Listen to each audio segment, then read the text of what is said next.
Class 10 का जो हम पढ़ चुके थे, आज उसी का तीसरा टॉपिक शुरू कर रहे हैं।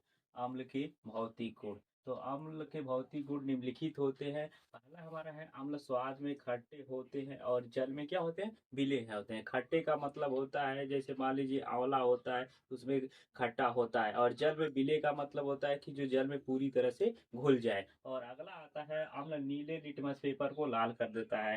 मान लीजिए किसी कोई अम्ल रहेगा, अगर हम नीला लिटमस पेपर डालते हैं तो ऑलरेडी अगर लाल हो जाता है तभी वो अम्ल कहलाएगा, अगर लाल नहीं होगा तो अम्ल नहीं कहलाएगा। और अगला आता है, अम्ल की प्रकृति संक्षारक होती है। संक्षारक का मतलब होता है कि किसी भी पदार्थ को नष्ट कर देना, वही संक्षारक कहलाती है। तो अगर हम देखें तो अगर कोई भी तेजाब होती है तो अगर हमारे त्वचा पे गिरती है तो हमारे त्वचा को नष्ट कर देती है। और अगर किसी कपड़े पे भी अगर कोई दाग आ जाता है तो उस पे अगर हम किसी भी एसिड का प्रयोग करते हैं तो ऑलरेडी वो दाग खत्म हो जाती है। और अगर कि अम्ल के द्वारा कपड़ा, लकड़ी, कागज, त्वचा आदि को भी नष्ट किया जाता है। अगर हम बात करें तो त्वचा की बात करें तो त्वचा में ऑलरेडी देखते हैं, जब कोई चोट वोट लग जाती है तो वहाँ पे डॉक्टर लोग स्प्रीट का प्रयोग करते हैं उसे घाव को साफ सफाई करने के लिए। और अगली अगर हम बात करें तो अम्ल के उपयोग, अम्ल का उपयोग ऑलरेडी निम्नलिखित रूपों में किया जाता है।